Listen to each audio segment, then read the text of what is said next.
Thank you. Thanks. Buenos and Hafa Day. The Committee on Environment, Revenue, Taxation, and Procurement is now called to order. It is now 9 a.m., Wednesday, June 5th, 2019. Notice that this morning's public hearing was provided to senators, stakeholders, and the local media on May 29th for the 5-day notice and June 3rd for the 48-hour notice, thus meeting the open government law. I would like to acknowledge my colleagues that have joined me here today. To my left is Senator Will Castro. Morning. And to my right is Senator Tello Taitigui. And to my far right is Senator Mary Torres. Thank you, Senators, for joining us today.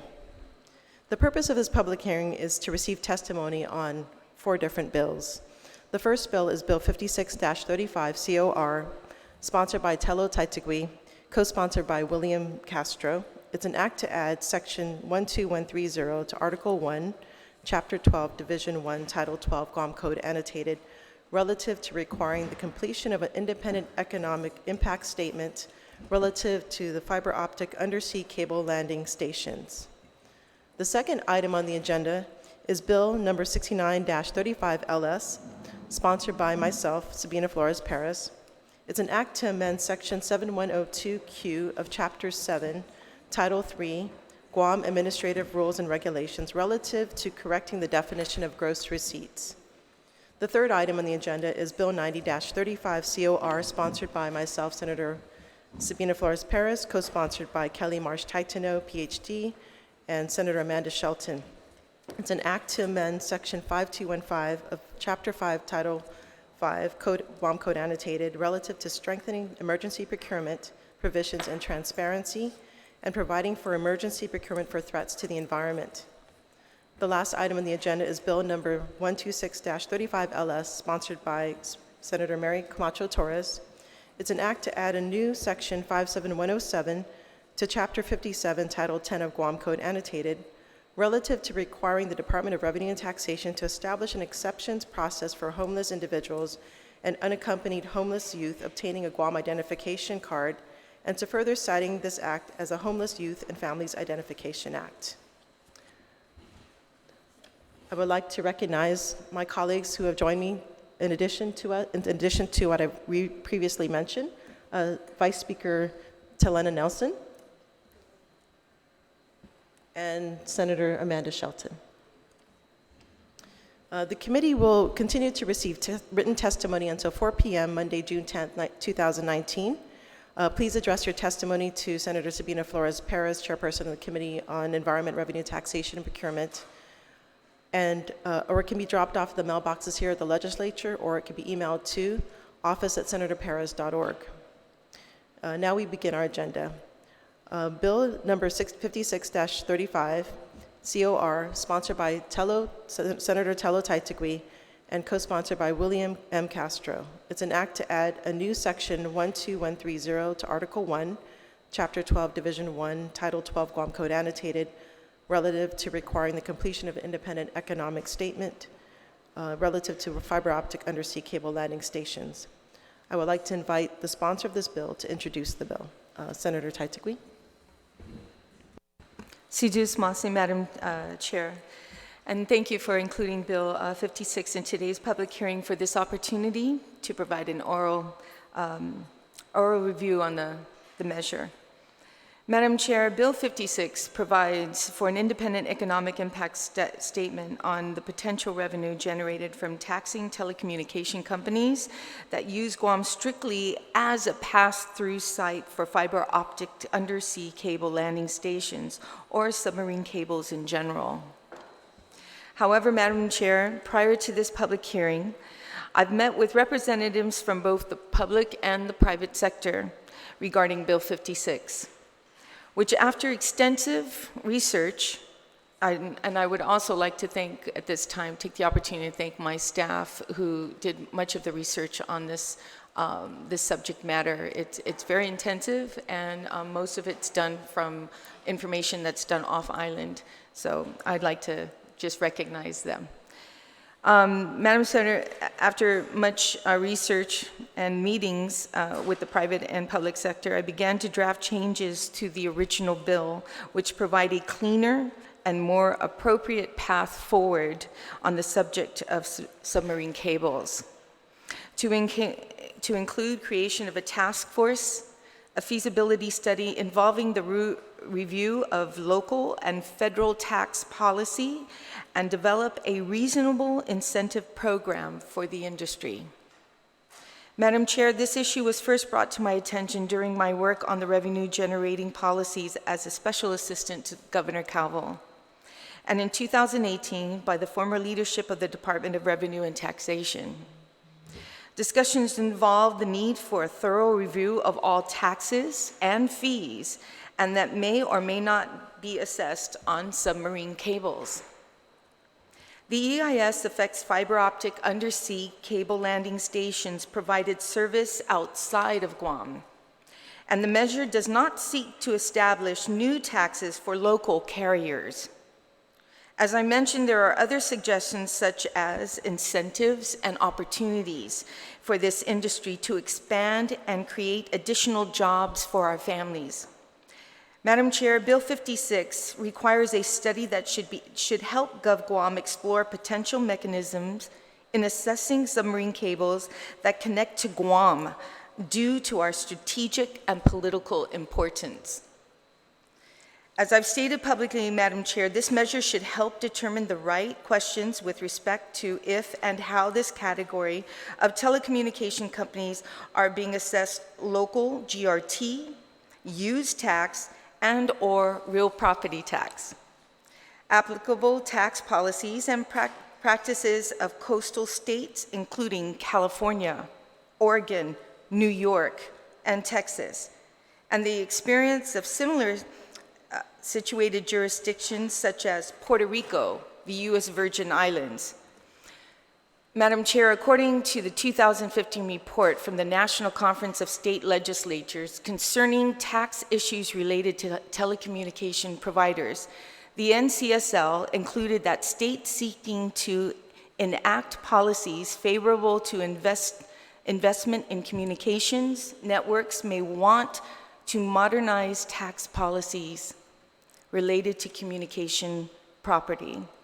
Moreover, the NCSL report recognizes that many states have antiquated property tax systems that have not been modernized since the telecommunication industry evolved from a relative monopoly marketplace. Madam Chair, Bill 56 begins an important conversation on the type of policies this legislature should support to help Guam maintain and attract a place to invest while ensuring that our tax system isn't taken advantage of. In addition to reaching out directly to NCSL Director William Pond for technical assistance on this matter, I've also reached out to industry representatives and the leadership of GITA. Madam Chair, in closing, I'll continue to work closely with these stakeholders, your committee, and others who may be interested in this topic as amendments to Bill 56 are considered. I look forward to reviewing additional suggestions, if any, during this public hearing as we work to improve Bill 56. Sijus Masi. Sijus Masi, Senator Talataitigui. I would like to call the people that have come here to testify on behalf of this bill. On our list, we have Artemio Ricky Hernandez from GITA, as well as Dan Tydenko of GTA. And if there's anybody else who would like to testify on this bill, I'd like to invite you up to the table.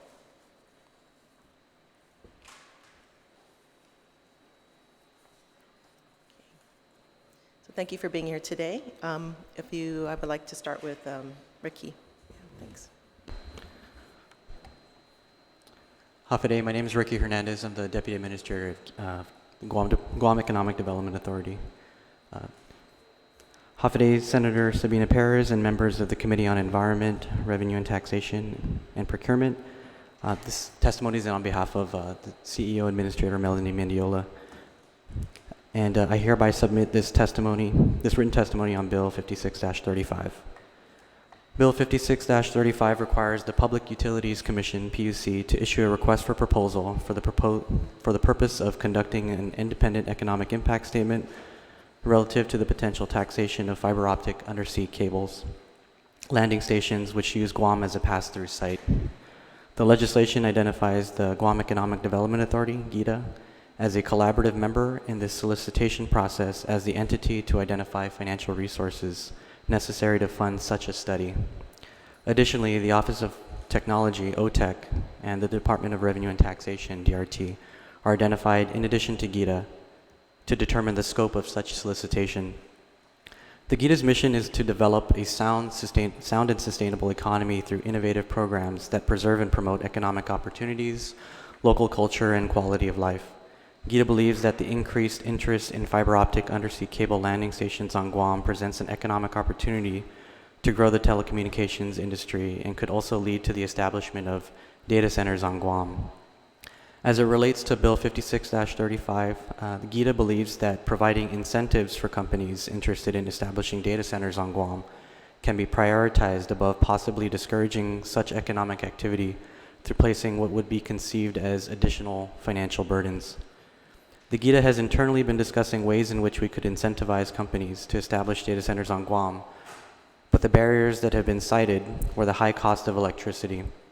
Such incentives could involve the possibility of solar power generation for these data centers, which could utilize the existing renewable energy industry to spur further economic growth. As it relates to the bill itself, the GEDA recommends adjusting the independent economic impact statement to involve providing of potential tax incentives instead of potential taxation. This may alleviate the possible disincentives to growing the industries that come with fiber optic undersea cable landing stations on Guam, such as the establishment of data centers. Additionally, the GEDA is capable of issuing such an RFP while we could also collaborate with the OTEC and DRT to determine the scope and parameters of such solicitation, but we would also require an additional funding source to be able to do so. Thank you for the opportunity to provide testimony on Bill 56-35. With the inclusion of the recommendations herein, GEDA is willing to support Bill 56-35. Thank you. Thank you so much, Ricky. I would like to acknowledge my colleagues who have joined us here today. Senator Therese Terlahi, Senator Luis Muña, and Senator James Moylan. So we will move on to the next person who's going to testify, Mr. Dan Tedinko, GTA. Thank you. Alpha Day and good morning, Chairwoman Perez and Senators. On behalf of Teleguam Holdings, LLC, DBA, GTA, I'm Dan Tedinko, Executive Vice President. I was invited here by the bill sponsor, Senator Tedinko, to testify and comment on the measure before us. In brief discussion with her prior to this hearing, she queried what our company's views are on the measure. I commended her for the effort to seek additional revenues for the benefit of the island. However, I noted that the legislative intent should aim toward attracting new investment in industry rather than potentially discouraging such. When the ownership of our company sought to enter the cable operating space with a cable landing station a couple of years ago, we decided to make such investment for the benefit of our subscribers and the community.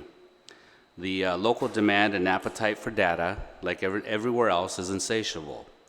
Significant time and financial resources have been expended by our company studying and assessing the benefits of such: more capacity, greater speeds, and reduced latency for individual, enterprise, and public consumers. People and businesses have a need for speed. They don't want their smartphones or laptops or iPads bogged down uploading or downloading data and information. To fulfill that demand and expectation, we have made the necessary investments for our customers and the community. Last Friday, Governor Leon Guerrero and Lieutenant Governor Tenorio executed the legislatively authorized land lease agreement, which was passed by the 34th Guam Legislature this past December. That lease is for the expansion of our existing PD cable landing station, which we constructed nearly 2 years ago to bring in much needed capacity and new capacity for the island. This new lease allows for expansion of the existing adjacent facility to house more electronics and equipment associated with the cable investments we have made to enable our customers the additional capacity both locally and globally. As the largest lessee for the Chamorro Land Trust, GTA pays vast rental monies for the benefit of the community. The new lease, which your predecessors authorized in PD, allows us to directly pay our community partner, the Village of PD. Aside from the associated rent and utilities, we have direct community contributions to the village, like a new basketball facility, donations annually for recurring maintenance of the court and the village park on the beach side, free Wi-Fi in the community center, mayoral office, and contributions for the annual village activities. Further, out of the 450-plus tax-paying payroll GTA employees, we have scores of them trained in operating the facility at the cable landing station and at our network operations center. Moreover, we pay the required corporate and business privilege taxes that are required of us annually and monthly as well. I note all this to illustrate the positive financial impact and contributions our investment has made for the benefit of the community. To facilitate the potential development and rise of new industry or investment on island, I would respectfully suggest the committee and body consider looking through a different lens to establish a new economic pillar for the island economy. The emergence and growing need for data centers is one area which you may want to explore for development. We have the potential here to be a bridge for data center business operations in this region of the world. Our neighbors in South Korea, Singapore, and Thailand have rolled out aggressive and attractive incentives for data center operators. The study called for in the measure for the Guam Economic Development Authority to conduct is a great idea. If this measure is passed, I'm sure Gita will report back on what it would take to make data center operations viable and attractive here for new investment. They will probably take a deep dive into the high cost of electricity, employee costs, and construction costs here on island. But they'll probably come back and note that we do have the potential with the right incentives. And I think Mr. Hernandez alluded to that with, I think, solar-powered generation incentives. The potential is enormous for the island, and it's an opportunity we should explore and take advantage of in expanding the economic base. Thank you very much for the opportunity. Thank you so much, Mr. Tydinko. So I'd like to open the floor to my colleagues for any questions, starting with Senator Taitigui. Thank you, Madam Chair. And thank you, gentlemen, for being here today to bring your suggestions to the table. As I mentioned earlier, that after meeting with not only yourselves but other stakeholders, the bill, we'll be making quite a bit of amendments to it, may even require a second public hearing on it if we do change it. However, through your testimonies that you provided today, for Gita, after our conversation last week, I understood that your agency would look into internal resources and federal grant funding that may be available through the SIDS, or the Comprehensive Economic Development Strategy, to pay for the study required in Bill 56. And that's not including, going after PUC, because like anybody, can go to PUC and request for any kind of rate change request or study requested, and that is on the onus of PUC, which is actually incorporated in this bill for you to do. I believe once you start doing the study, the next step would be going to the PUC, because they are the regulatory agencies under telecommunications and so forth. So my question to you is, if the legislature doesn't include a funding source to this bill, is Gita able to proceed with the study? As it relates to the RFP for the study, we have internal resources to be able to work collaboratively with OTEC and DRT as the bill is currently written to, come up with the scope of work, the technical aspects of what the RFP would probably need to include. But as it relates to funding source, you mentioned the SEDS, that's the U.S. Economic Development Administration funding that could potentially fund it. I believe it's included in our SEDS report. I'd probably have to get back to you on that, but if it is, then it would be eligible for that type of funding source, federal grants. So we would probably look into it to see if it's one of the part of the priority areas under our SEDS report. And, we can certainly really take a deep dive into that and see if that's a possibility. Thank you, Ricky, for that. I'm pretty sure by time that comes in, there's a lot of information or research you can do. And had being at GITA myself there, I know there's a department there that does look into that. So I appreciate that answer, and it's encouraging to know. With the division or the research at GITA, okay, so that's a feasibility, okay.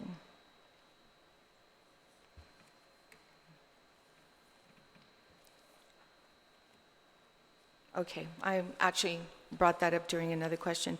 Mr. Taidinko, appreciate again you being here today on behalf of, Teleguam Holdings or GTA. And, I know that Google is coming to Guam soon, and they will be utilizing your station, your landing station. And I have a question. I know that you'll be charging them to utilize your station, but will Google be responsible for obtaining a business license or any kind of landing fee or anything like that coming into Guam? There's no determination at this point in time whether or not Google is going to be coming on in the territory. So I can't answer your question on that. Okay. I heard through the grapevine. I thought that was one of our conversations. But the other one is, I know that Revan Tax is here, Daphne, and I know that probably didn't have a chance to look at the bill, but that's okay, because like I mentioned, we'll most likely have to go through another public hearing on it because of the changes that we're going to make in it. But I did want to mention some of the research we did. We had an opportunity to go to Revan Tax, and actually, Daphne, can I have you come up?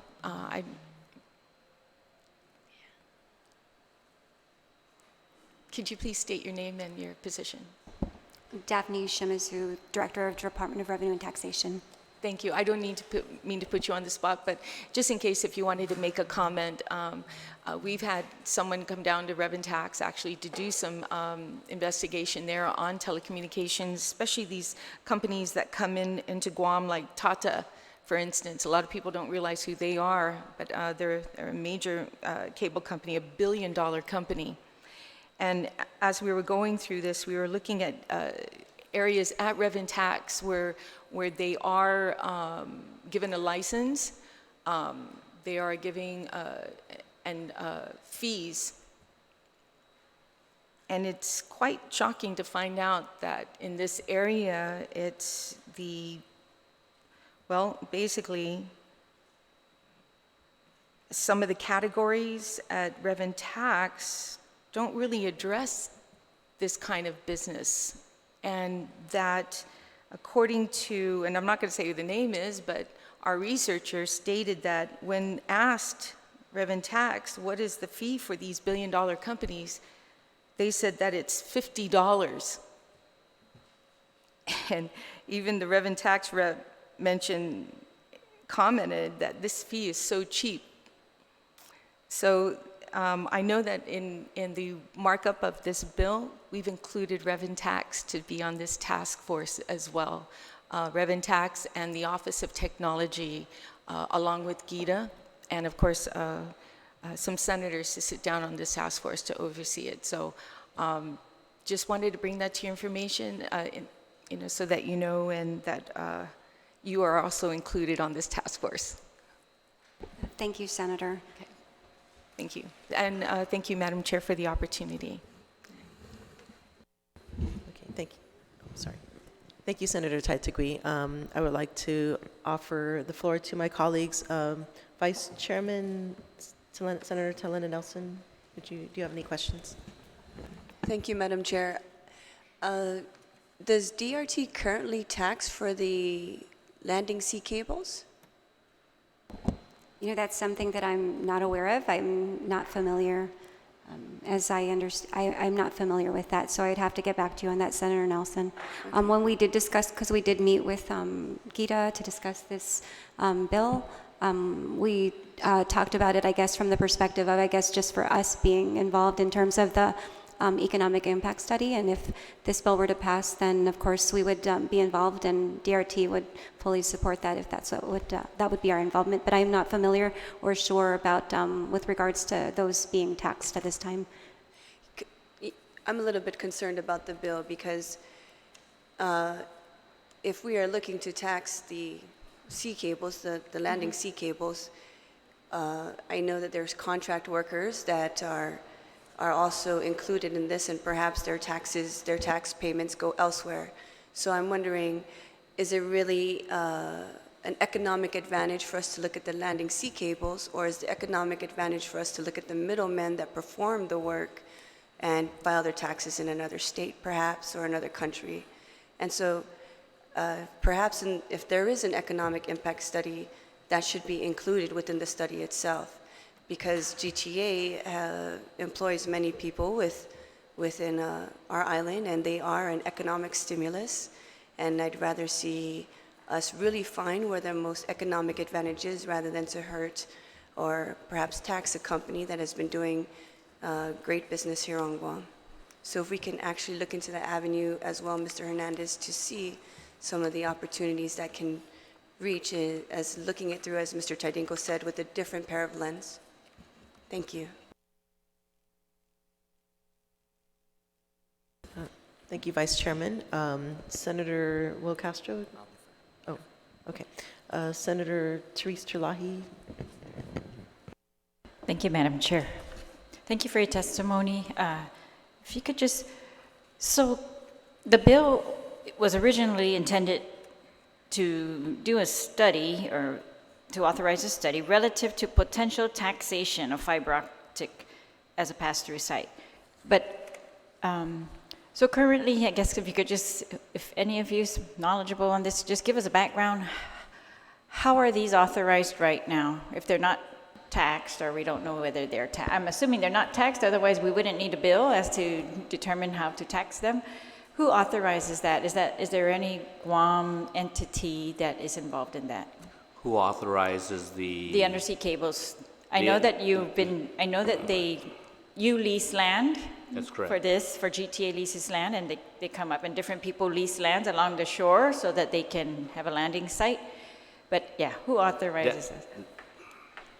Cables are providing data services. Those are deregulated services under the 1996 Telecom Act with regards to authorization to get a permit to construct and operate a submarine cable that goes, well, that's within the purview of the FCC, the Federal Communications Commission. So there's an exhaustive and extensive review by the FCC to grant the authority to go ahead and operate. Is there any Guam permits involved then from going from undersea onto land? Yeah, I mean, we've had to deal with that recently when we did the PD cable landing station. I had to deal with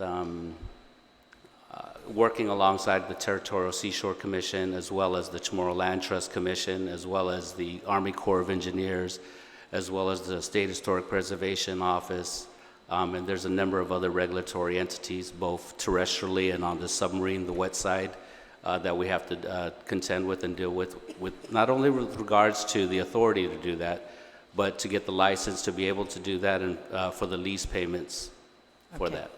And I think this was brought up when you were on the floor in December when you guys were discussing the PD lease, the right. PD lease, and we had indicated to you that we have both a terrestrial side lease and also a wet side lease on the submarine side, a license. All right, thank you. And there's fees associated with that, which we pay on an annual basis. To Government of Guam? That's correct. We Thank pay that. I noted in my testimony we're the largest lessee to the Chamorro Land Trust Commission. Right, out of that's on the everybody. land. On the Submerged land side. also? And Yeah. also, I think the revenues for the wet side also go to the Chamorro Land Trust, if I recall correctly.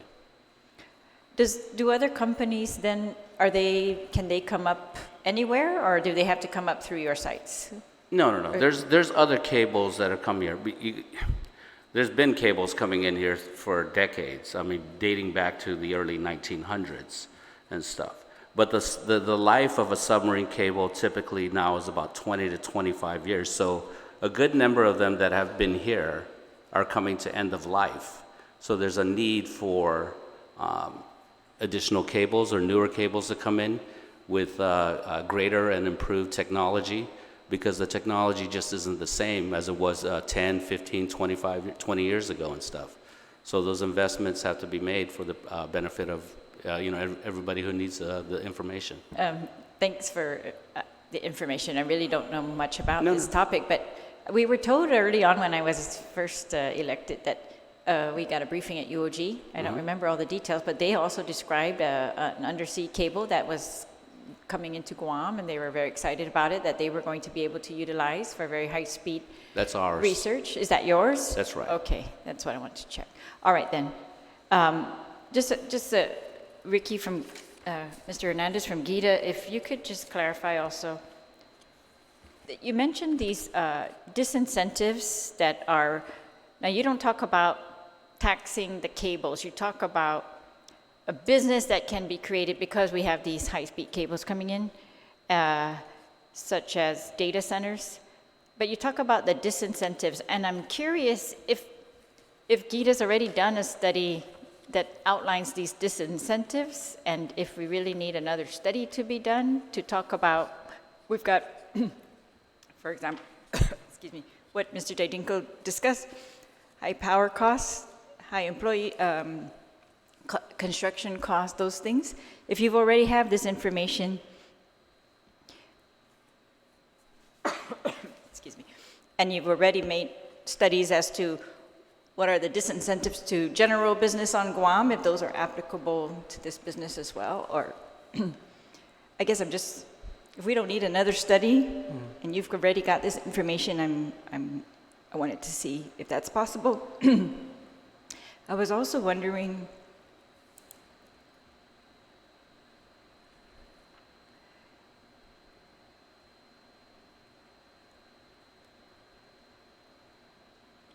yeah, well, that was it. That for GITA, what is the source of your information that is the barrier, the high cost of electricity for a data center, or do you agree that those three elements that Mr. Daydinko pointed out, those are really the disincentives, and we can just work on those as opposed to doing a study? Yeah, I'm not aware of any internal study that GITA's published or done as it relates to this specific topic. In the testimony, we talk about disincentives, and it was mainly, generally speaking, the additional potential taxation on top of business privilege taxes and real property taxes.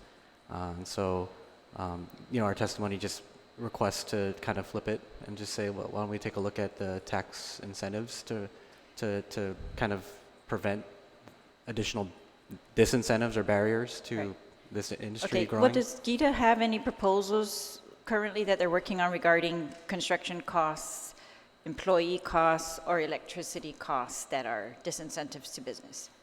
Proposals, or do you mean studies? Yeah, studies, or like after the study, what should GITA do about it? For example, solar power that you suggested. Yeah, our testimony references internal discussions, which is really, the infancy stage of any proposals or plans. But we've been discussing ways in basically how to incentivize these types of cable landing stations to come to Guam instead of elsewhere. And those discussions really centered on one of the major disincentives, which is the cost of power here on Guam as compared to other places that probably have a lower cost of kilowatt per hour.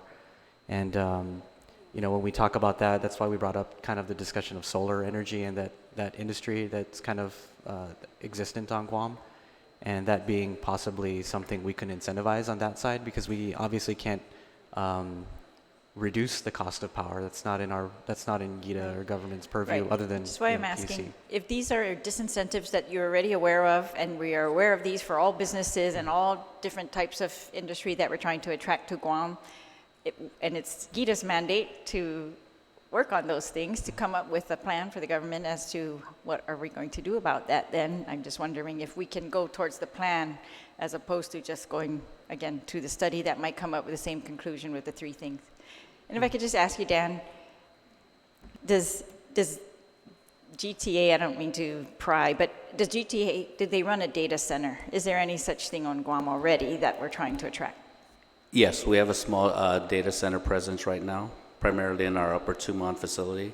But with going back to your discussion here with Mr. Hernandez, I'll be happy to share with the committee industry data and information concerning incentives, disincentives, particularly for data centers within the region, and you'll be able to glean at the explosion of that particular industry in South Korea, Thailand, Singapore, and how it's benefited those particular countries as a new economic engine, a new economic revenue source for the community and stuff. So, I mean, data is just exploding all over the world, and I think we have an opportunity here if the legislature develops policy that focuses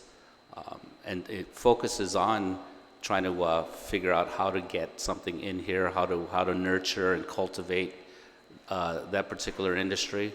We certainly have a very good opportunity. I think this is something near and dear to probably some of you guys, particularly since it's a clean industry. Right. I mean, you're not going to have investment here on island that's going to be stripping the lands or the waters or anything like that. Yes, I appreciate that. There have been all kinds of promises that we can benefit from this type of industry, so I'm hoping that that's what we're looking into already. Thank you very much. Thanks to all of you. Thank you, Senator Chalahi.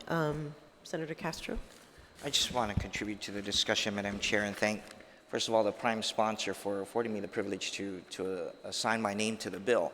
And just to be clear, Mr. Taidinko, I think, and follow to many conversations we've had in the past, for me, the incentive to co-sponsor the bill has less to do with creating additional tax structures or a tax burden for the insular carriers. I think that such a study, if done well, as is intended by the prime sponsor, could reveal other revenue-generating models, and maybe not just data centers, but other things associated directly or indirectly with a data center.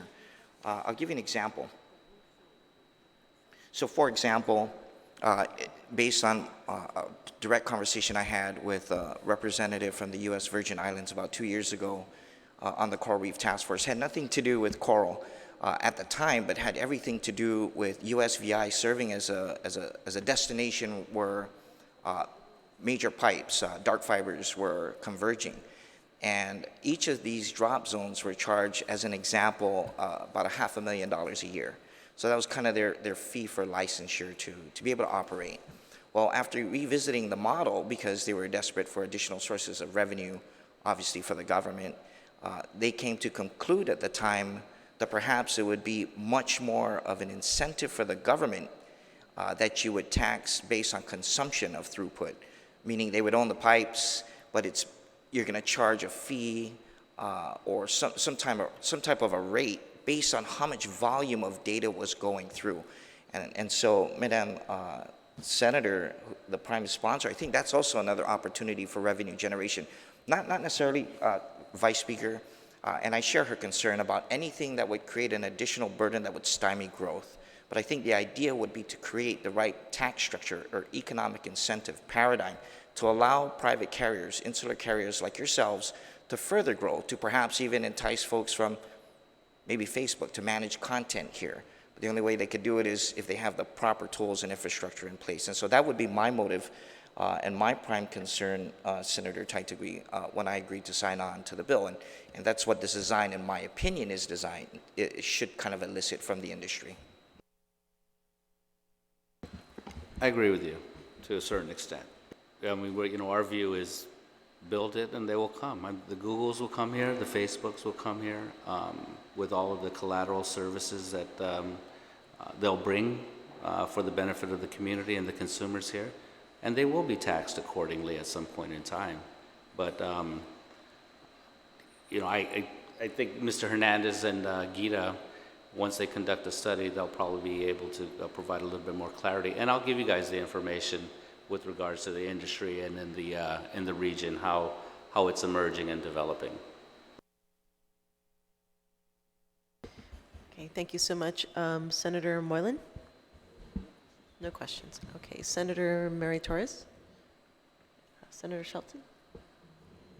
Thank you very much, Madam Chair. Mr. Taidinko, does Telequam Holdings pay federal taxes on the undersea cables? That is, I referenced that earlier in the, I don't know, maybe it just passed by. Those are data information services. Those aren't taxed, I think, under the 1996 Telecom Act. The only charges that were assessed are on the regulated side, and the regulated side under the Telecom Act is for wireline services. So if you look at your phone bill, for example, and your landline, whether it's your landline at your house or at your office, you'll see a universal service fund charge there. So that universal service fund charge is a tax that consumers we pay, and we remit over to the federal government, and we also have to pay additional fees on that, on top of that, for those charges. Okay, thank you very much. So, Mrs. Shimizu, I'm wondering if for these taxes, because our organic act says that we can get taxes that are remitted back to Guam from the federal government through Section 30, is this something that Rev and Tax requests for through Section 30, if you're aware? Yeah, I'm not specifically aware of that particular type of tax. Okay, thank you. Thank you, Senator Shelton. Senator Luis Munoz. Thank you. I just want to make a comment rather than any questions, because I'm not very well versed in the undersea fiber optic cables, and in all of our discussion here between the questions and the responses is definitely better information for us to understand what we're doing here and moving forward. How could we benefit the island? I understand, just like the military, we are a great hub to all the other outer islands that we can actually assist. And so rather than disincentivizing it, I'm a little bit more gearing towards giving more incentives. And it would have been nice to maybe have someone from OT here to discuss what the possibilities are, and what maybe what we're doing here, would this benefit the island of Guam or not? So maybe if we could probably ask the chair or even the author of this bill, if we can get maybe a comment from OT to see how we can move forward with this, and not just so much tax, but figure out how we can benefit as a whole for the island of Guam. Thank you very much for your testimony. We have another question from Senator Castro. Just a question for Mr. Tadinko. Are you aware if insular carriers receive federal subsidy for the purposes of homeland security or commerce to maintain and or establish infrastructure? This might be new territory for me. So, With regards to like universal service funds, aside from that. yeah, I'm trying to figure out if there's anything. I can't recall right now off the top of my head. Okay. No, but Thank you, Senator Castro. I would like to reiterate the comments of my colleagues here, that I feel that this is an important industry that is untapped, and I do agree with the incentive part. We can come up with a plan to make this work for our island in a positive way. So thank you for being here today and your testimony. Last words from Senator Taitigui. Thank you, Madam Chair, for the closing. And I'd like to thank you again for being here today. Daphne, again, I apologize. I know you probably haven't had a chance to see this because your name wasn't on it, but the intention is actually to also put your name to this task force, as well as OT. We met with the OT office. They were going to provide testimony as well, but I guess it didn't get here in time because we just met them a couple days ago. Guam is only number 2 with regards to fiber optic cables going through the Pacific. Singapore is number 1, but Guam is number 2. So this is a time that we need to address, and the potential of new cables coming as they refurbish those that are dying out. And right now we have 4 landing stations on Guam. My colleagues didn't know that, and cable lines coming in are about 11 right now, with the potential of more. So this is definitely an area that we need to research and study, and in this markup bill that I proposed is to have the legislature involved as well, to keep them abreast to everything. Again, thank you, Madam Chair, for the opportunity and for hearing this bill. Suzus Masi. We're now going to move on to the second item of the agenda, which is Bill 69-35 LS, sponsored by myself, Sabina Flores Perez. It's an act to amend Section 7102Q of Chapter 7, Title 3, Guam Administrative Rules and Regulations, relative to correcting the definition of gross receipts. So I will start with the introduction. Bill 69-35 is an important measure for our people. It seeks to correct the discrepancy in the definition of gross receipts, as defined by the Guam Administrative Rules and Regulations. The definition has resulted in the loss of revenues for the government of Guam. This loss of revenues is due to the government, So this loss was highlighted by a recent report from the Office of the Public Accountability that was published in March 2019, which reported that limited gaming taxes paid by nonprofit organizations. From 2014 to 2017, the top 5 bingo nonprofit organizations reported roughly $81.3 million in gross income. And due to the current definition in GAR, these organizations were able to rely on the current definition of gross receipts and subtract their expenses from the gross income after paying the limited gaming tax. This has resulted in a loss due to the government of $2.6 million during those 4 calendar years. OPA estimates that within the last 4 years, the government is losing out on approximately $655,000 annually. In the OPA report, it cites Public Law 32-60, which was signed in July 2013, established a Guam Memorial Hospital Healthcare Trust and Development Fund, which was supposed to be funded by licensing fees, business privilege taxes, and income taxes collected from companies involved in gaming. 11 GCA, Section 5204, established a limited gaming fund also, where 1/3 of the funds was supposed to go to the improvement of village recreational facilities by the Mayor's Council. 1/3 was supposed to go to the Department of Parks and Recreation to fund to improve sports facilities and purchase equipment, and the remaining 1/3 was to go to Guam Department of Education to improve and repair their sports facilities. The funds received in taxes from limited gaming activity are earmarked for specific services that benefit our community. All companies have to pay business privilege taxes, regardless of the expenses incurred. Nonprofits engaging in bingo activities should be held to the same standard and pay their due before expenses or payouts. The intent of Bill 69 is to prevent future loss of revenues that can go to support our health care of our people and by providing Guam Memorial Hospital funds and promoting the healthy lifestyles through sports in our community and youth. So currently, do we have anybody to, okay, we do. So we have Director Daphne Shimizu from Department of Revenue and Taxation. Thank you for being here. So I appreciate if you can provide testimony. Half a day and good morning. For the record, my name is Daphne Shimizu. I'm the Director of the Department of Revenue and Taxation. Half a day, Senator Flores Perez and members of the Committee on Environment, Revenue and Taxation and Procurement. Bill number 6935 proposes to change the definition of gross receipts as it applies to gaming activities pursuant to Title 3, Chapter 7, Section 7102Q, Guam Administrative Rules and Regs. It eliminates the ability of gaming entities to deduct from total revenues payments for any winnings. In essence, gaming entities shall pay gross receipts taxes on gross receipts herein defined as total revenues with passage of this bill. Through a recent audit, the Office of Public Accountability declared there was a lost opportunity to collect on average $813,000 of limited gaming tax revenues from $20.3 million in gross incomes earned by the top 5 bingo nonprofit organizations annually. This represents a net increase of $655,000 in gross receipts taxes should this bill be enacted into law. We can also expect to collect additional tax revenues from other gaming organizations not covered in the public auditor's audit. The Department of Revenue and Taxation takes no position on this bill. Moreover, this correction can be put into place rather quickly and enforced once passed.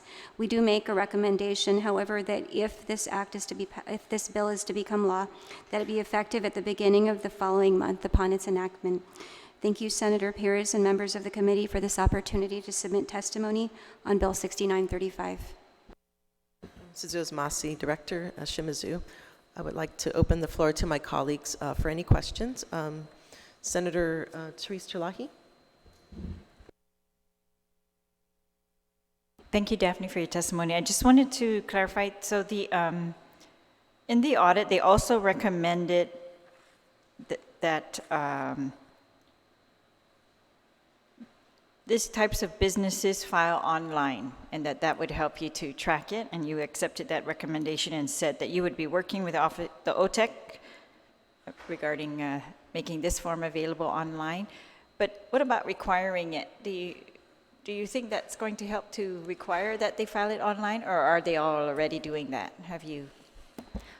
So with regards to online filing, that's something that we wish to do because if you also read, I guess one of the items that was presented or one of the findings in the audit was that we're quite backlogged in terms of getting these particular forms processed. And so they're processed along with all of the other GRT forms with our business privilege tax section. Right. And so even when the Office of Public Accountability came in to perform the audit, we could only provide, I guess it showed that we were about a year or so behind in terms of processing. And so the recommendation to have them file online was so that, because actually any of those returns that are filed online are actually real-time already in our system, and there's no need for manual processing like a manual form. It sounded like the public auditor wanted you to be able to better regulate this particular business, these businesses, this industry, by online filing. So I'm asking you, is that available now, and have you been able to require it of these particular businesses? As I understand it, no, the Form 3260 is not being filed online right now, as I understand it. But I would have to, I guess, get back to you. I don't believe that we're filing online for 3260s. Okay, because your response to the audit was that you accept that recommendation and you would be working to make that online filing available of that particular form. Right. And I'm asking if you can just get these companies to voluntarily do it online. Otherwise, if I'm asking you, does the legislature need to mandate that this particular businesses file online so that it's easier for you to monitor? Right. Well, one of the, of course, even with regards to other any other tax forms that are filed online, because there is a convenience fee. There's a bit of a disincentive with regards to filing online, because if there's payments, then there's that convenience fee that also gets charged. So that piece of it makes it a little bit, it doesn't motivate people to file online. And that's something that within our organization we've discussed, and I know has already, I think with regards to the credit card fees, I think, or the convenience fee, I think that was actually something that was even discussed, perhaps even by DOA. Right. Is that solved or not yet? No, currently there is still the convenience fee that's required, and again, because of that, because there's an additional fee that's required, I guess it makes it difficult to motivate people to file online. All right. I guess if you could just let us know whether it's available or not online, what's the status with OTEC, why it's not available online, and how many of these businesses that were in this type of business are actually filing online? It's not available online, All sorry. right. Our team is already just getting back to me. All right. If you could follow up on that, and also the fees, yes. Is there a plan, or will it be status quo on the paying online fee? Right now, that's not something that, because with regards to those fees, those are fees that are negotiated, I believe, by the Department of Administration, and so that's not something that falls under our purview, but we have discussed, I guess the impact of that on online filing. All right. Thank you very much. Thank you, Madam Chair. Thank you, Senator Chalahi. Vice Chair Talina Nelson. Thank you, Madam Chair. Ms. Shimizu, in the OPA's conclusion and recommendations, it states that NPO's limited gaming gross receipts will continue to require aggressive enforcement since this is primarily a cash business and bingo gross receipts may continue to go underreported. With the manual filing and inputting of the game taxes, DRT's backlog will continue to increase without the additional staff needed to properly input, review, and monitor tax information. Should we consider at the legislature an appropriation in order for this transition to take place, in order to produce the online filing of 3260s, the updating the form of 3260, dedicated staff resources to ensure that the enforcement happens? Definitely any additional funding that we can get with regards to. Yeah, but that's not the question. The question is should you also be looking at the legislature to give you additional appropriation to ensure that enforcement and compliance is done? And if that's the case, how much do we need to appropriate, or do we need to really examine to ensure that this enforcement is being done? Okay, so with regards to our budget and when we are going to be having our budget hearing within the next couple weeks, as I understand it. Yes. When we were talking about trying to fit, I guess, the head count that we need in order to do proper enforcement and other things, we know that we're significantly understaffed in all of our areas, not just BPT, but in other areas. And at this time, because we're working on trying to make sure that we're processing income tax returns timely, we're pulling people from different areas also to assist. So it's become, of course, a little bit difficult and challenging for us. We're trying to stay on top of everything, and it is challenging. So, of course, additional appropriations for these items would be helpful.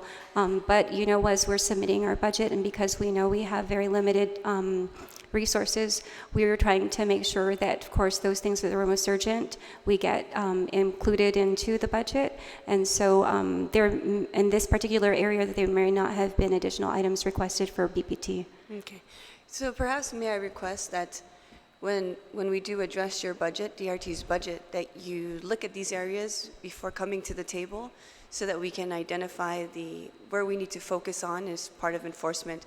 You're absolutely right. DRT has long been neglected, especially in the enforcement and compliance office. So, if there's anything that we need to do to look at these areas and see what additional appropriation we can get you, perhaps you can do a relation to saying, if you hire these many people for enforcement and compliance, these are the things that will be done.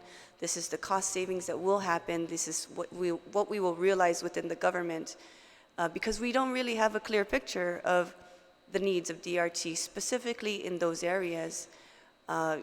Even with I know this is not a budget hearing, Madam Chair, so please forgive me. Even with the officers that go out and look at compliance for massage parlors. Last year, they didn't even go annually to check that they were meeting the requirements to run that business. Not one massage parlor was there to do a check, to see that these businesses were legitimate and they were operating, on the up and up, I guess, to say, for a lack of a better term. But perhaps you can evaluate these things. I know there's a new sheriff in town and we have a new administration, and I understand that this is part of the change that we are looking to see. And so if there's any way that we can help you and give you more appropriation, I'm seeing a lot of appropriation bills being passed. And so I'm thinking that there's some money there that we can appropriate to DRT to assist in these areas. Because otherwise, if we do this bill and we don't have the appropriation for the measure, then what's the point, right? And so I'd like to see if we can have something come to fruition with the bills that we put forward, and to help the agencies produce something effective and tangible. Thank you, Senator. I appreciate that, and appreciate your support as well. Yes, thank you. Thank you. Thank you, Vice Chairman Talena Nelson. Senator Moylan? Thank you, Madam Chair. Daphne, on your letter, you noted or mentioned from other gaming organizations. For example, what would that be? So that's for any gaming organization that would fall under 3 GAR. So the 3 GAR is the rules and regs for gaming, and so it would be any organization that falls under 3 GAR. Okay. Have you heard anything on the latest of the court case regarding the gaming on Guam? Where we're at on that? What's any decision coming down? Any hint of any closure on that? As far as I know, there has been no decision yet made by the courts. That's what I understand. Okay. Thank you. Thank you, Madam Chair. Yes, thank you, Senator Moylan. Yeah, you bring up a good point that the AG's office did ask for a declaratory ruling in regards to that. So yeah, we're waiting on that. So this bill may not be in effect if it is ruled that it is illegal. So it's pending on that ruling. Okay, so Senator Taitigui? No questions. Senator Mary Torres? No question. Senator Shelton? Senator Luis Munia?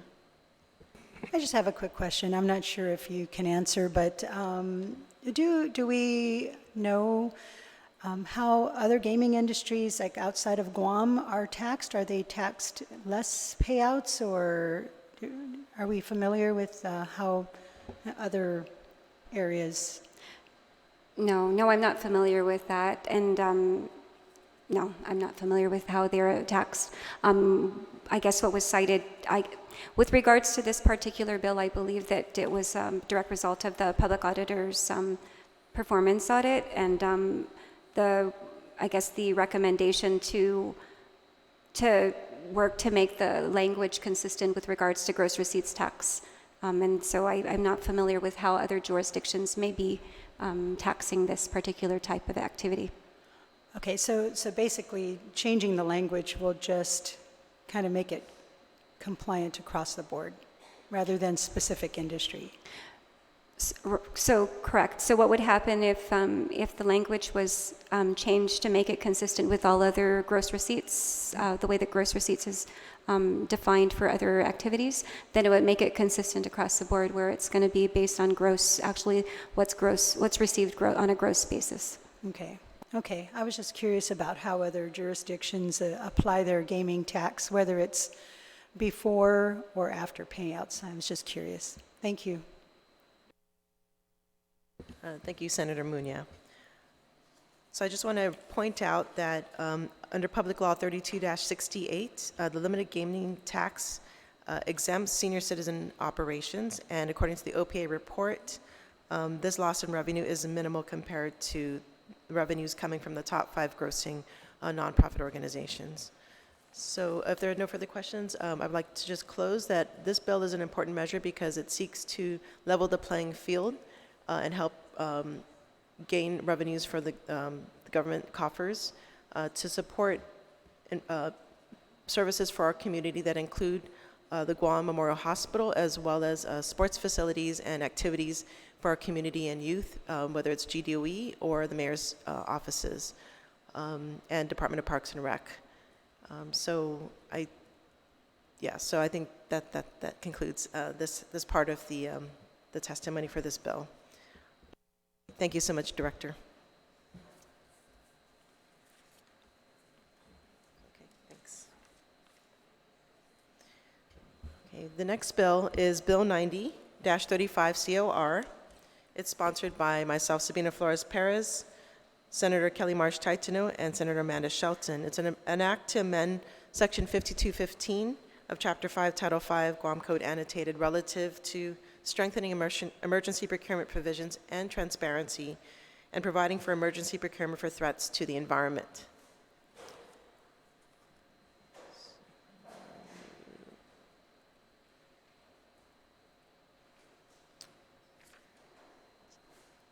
So this bill is also an important bill that would extend the clause of emergency procurement to include the health and safety of our environment, which will allow the governor to authorize emergency procurement when facing imminent and unforeseen threats to our environment. Upon enactment, the governor may now act sooner when facing serious environmental threats, rather than waiting and having to justify that an environmental threat poses public health and safety risks. Alternately, it could be used to halting the spread of invasive species. In looking at our recent history, this need is apparent. On September 11, 2007, the coconut rhinoceros beetle was first discovered on Guam, where it was confined to Lower Tumon. Attempts were made to quarantine and completely eradicate it before it spread further. The Guam Department of Agriculture reacted swiftly, requesting to purchase traps and equipment to eradicate the invasive species. However, due to the slowness of GovGuam procurement process, 6 months passed before the department's purchasing requests were complete. And during the 6-month delay, CRB spread far beyond its initial location, making it impossible to isolate invasive species. By 2010, CRB had spread to all parts of the island, and today it is responsible for the death of countless coconut trees around the island, severely damaging Guam's ecosystem. Another case in November 2011, little fire ant was first found in Guam in a landfill in Jigo. In an echo of the CRB response, the Guam Department of Agriculture immediately requested access to funds to purchase pesticides and application equipment to isolate and possibly eradicate it.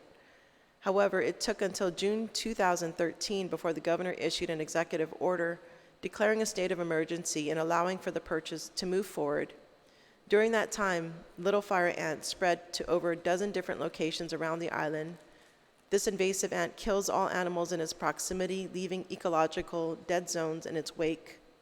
The influx of introduced and potentially invasive species continues to this day. In addition to responding expeditiously to invasive species, this bill could increase the government's capacity to respond to other environmental disasters. Our environment should be afforded the same protections as public health and safety. It is something that we all rely on but often take for granted. We need to protect our ecosystem against threats. Our people deserve a natural habitat that is rich and sustainable for us to enjoy and share with future generations. The only way to ensure that is to place these type of protections for our environment now. Bill 90-35 also improves transparency and accountability in the emergency procurement process. Current emergency procurement provisions do not provide enough transparency and leaves room for potential abuse.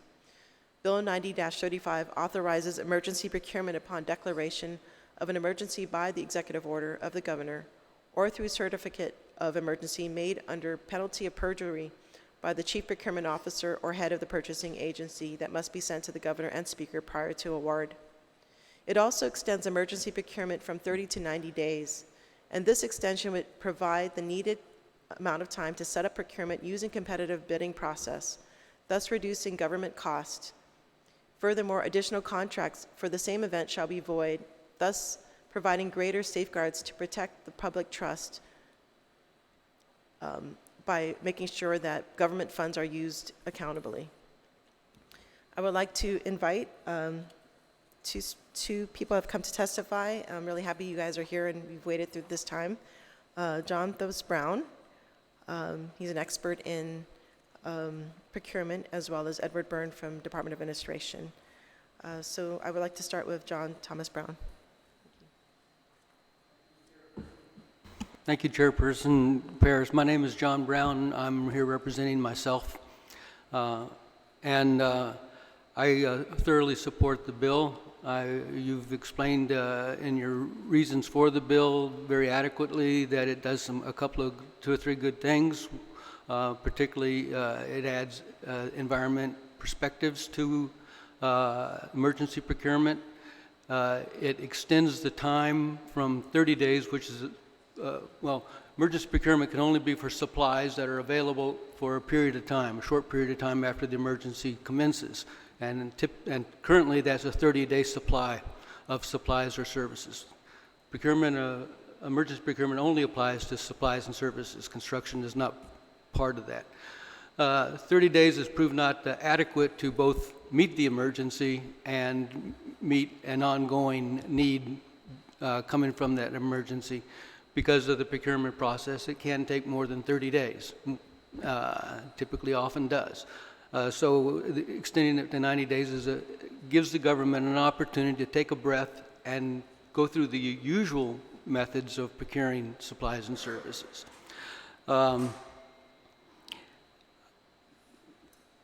The teeth that this gives, which has been lacking all along, any kind of teeth to this, to enforcing this procurement process, is that making the contracts void. That's just a brilliant idea. In the past, emergency procurement has long been misunderstood, and it's also been misapplied, and it's quite frankly been abused. continuously, because it is a non-competitive procurement process.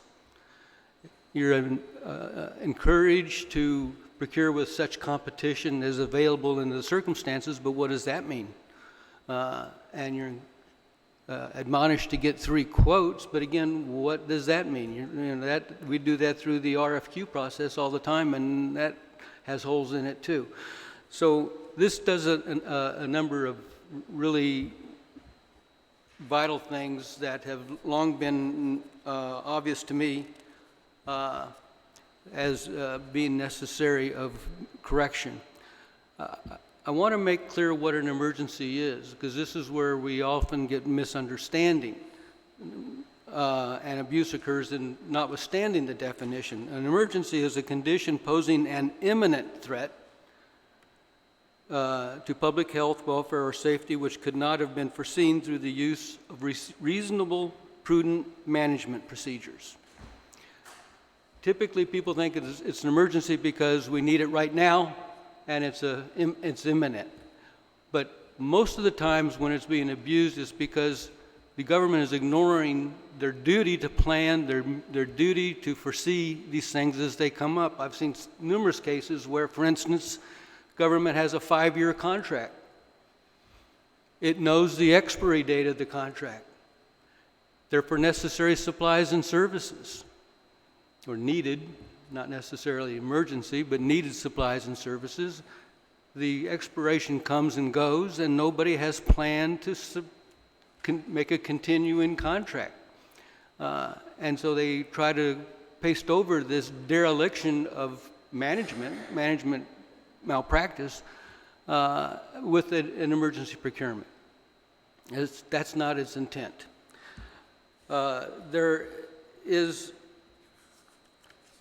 an opportunity here to correct something, and I hadn't thought of this before. I mean, I've thought of it before, but I didn't think of it in terms of adding it to this provision, which I'd like to suggest. And that is, there's an ambiguity in the law right now as to how exactly an emergency is declared to provide for this procurement.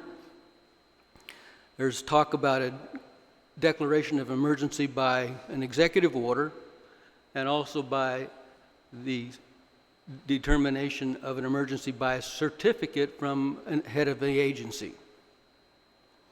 It's very clear that the head of the agency certificate has to be backed by a determination that the emergency is as defined in the law, which I just read you.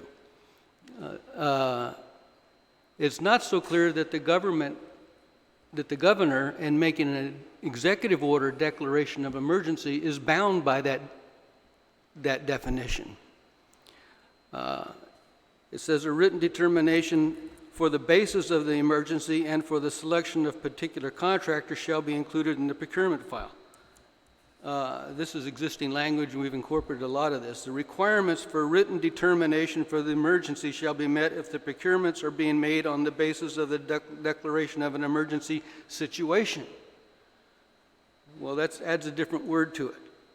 Unless authorized by an executive order declaring an emergency, no emergency procurement may be made except upon a certificate made under penalty of perjury that it does meet this emergency definition.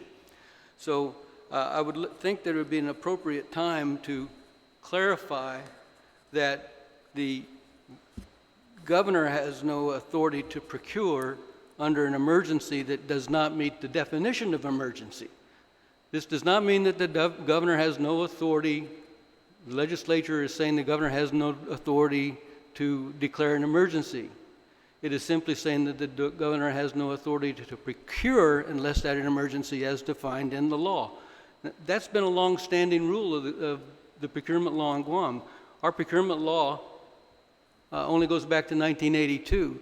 Before that, it was all done by regulation from 1950 onward. So we didn't have a legal procedure until 1982, which didn't become effective until 1983. The procurement provision that we have with us is basically this unaltered from as originally enacted in 1982, effective in 1983. and it took away the prerogative of the governor to regulate procurement. In Section 16124, that was the main law. 2, it repealed the powers that the governor had to regulate procurement. And to show you that the legislature intended that, and the governor accepted the fact that the governor had no power to regulate procurement. Between 1982, when the bill was passed, and 1983, when it became effective, there was an emergency. There was a typhoon down south. And the legislature stepped in and by law gave the governor the power to write regulations, which they had already repealed, but it had not yet effective, but to write regulations for emergency only. They made the emergency procurement section in the law immediately effective rather than waiting until October, and gave the governor the power to write regulations until creation of the policy office, which became effective in October when the law came into effect. So it's not plowing new ground to say that the governor cannot regulate procurement even in an emergency. And I would like to suggest some language to rectify that, where it now says the requirements for written determination for the emergency shall be met if procurements are being made on the basis of the governor's declaration of an emergency situation by executive order, if such order states that emergency procurement may be resorted to for purposes of the order. So he's not saying it's an emergency situation. It's not an emergency procurement, it's an emergency situation. There's some ambiguity there. And I think that has been suggested as a reason for allowing some of the procurements done by executive declaration of emergency. So I think we need to make it clear that any emergency procurement has to meet the definition of emergency in the procurement law, whether it's by declaration by the governor or by certification by department head. So I would rewrite that section, that sentence I just mentioned to you, and say, taking out part of it, procurements may be made on the basis of the governor's declaration of an emergency, taking out the word situation, because that's ambiguous. By the governor's declaration of emergency by executive order, if such order states that an emergency exists as defined in this chapter, and the emergency procurement specified in this section may be resorted to for the purposes of the order. So that's my comment on it, and that's to clean up something that wasn't anticipated, and I apologize for coming in with a little bit of a variation on the theme, but it's an opportunity while we're focused on this emergency procurement situation. Otherwise, thank you very much for bringing this idea forward and allowing my testimony. Thank you so much, Mr. Brown, for your expertise. Mr. Byrne? Good morning. Senator Perez, senators, my name is Edward Byrne, Director of the Department of Administration. Thank you for the opportunity to testify on Bill number 9035. Department of Administration supports the proposal to define more closely the conditions which warrant an emergency procurement. This bill achieves that objective. DOA agrees that such a process should be utilized when there is or may be a threat to public health, welfare, or safety. It also agrees that procurement should be limited to the purchases which meet the identified emergency for a period which does not exceed 90 days. It should not be considered an emergency when the procurement process is simply stalled or failed because of an administrative process. This has happened in the past, and the result persists as a problem. An incomplete procurement process is always a challenge for DOA, as we have to deal with the vendor and its concern over payment for the goods and services which it provides. DOA therefore believes that the chief Chief Procurement Officer should obtain the consent of the Director of Administration when making an emergency procurement, and that Section 5215, as amended, should so state. Whichever procedures are available to the CPO through the bill should equally be available to the Director of Public Works and the head of any purchasing agency. DOA has a concern about the wording in the bill which voids contracts, as this may be interpreted to the disadvantage of a bona fide vendor which has performed. It is suggested that the solicitation, not the contract, be voided. Equally, the wording suggests that the governor approve each purchase order under emergency procurement. It is suggested that this requirement also be applied to a solicitation.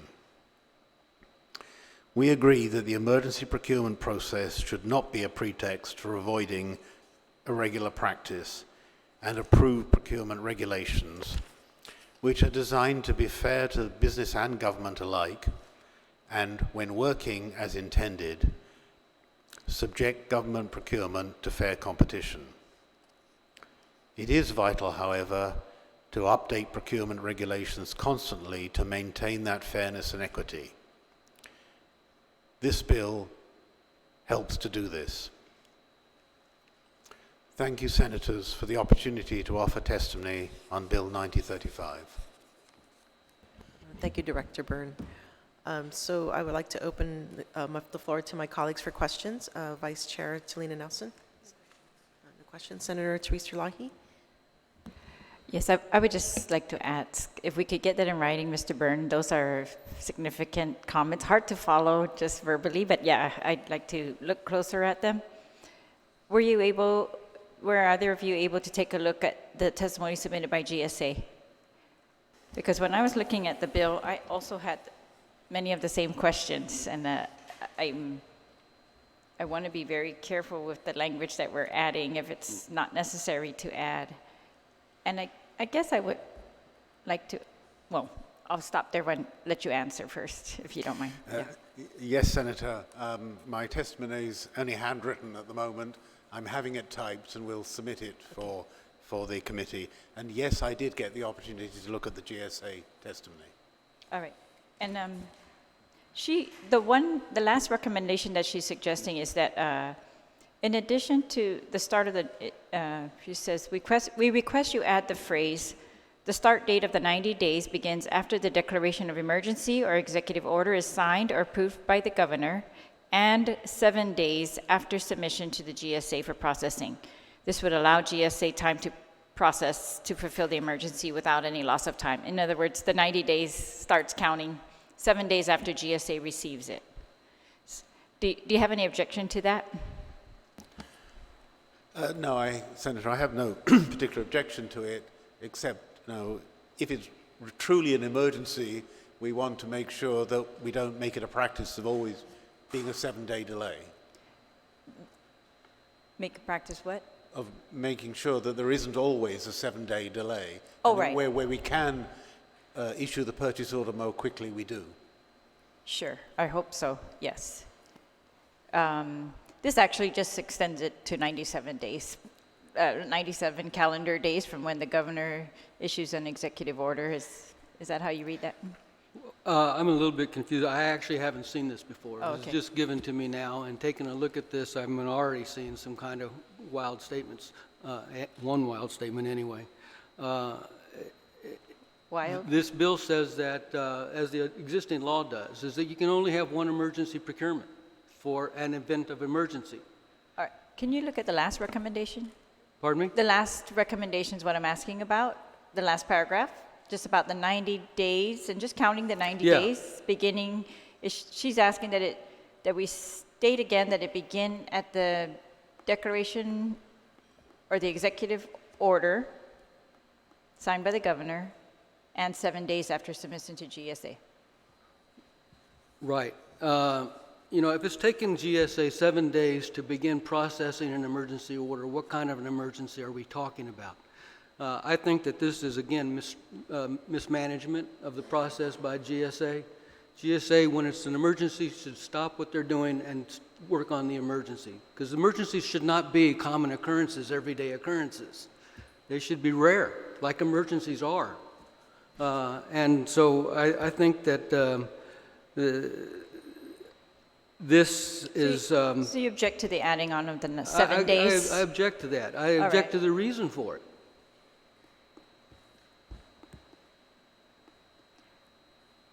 All right, well, okay, that's fine. I just wanted to get your input on that recommendation, but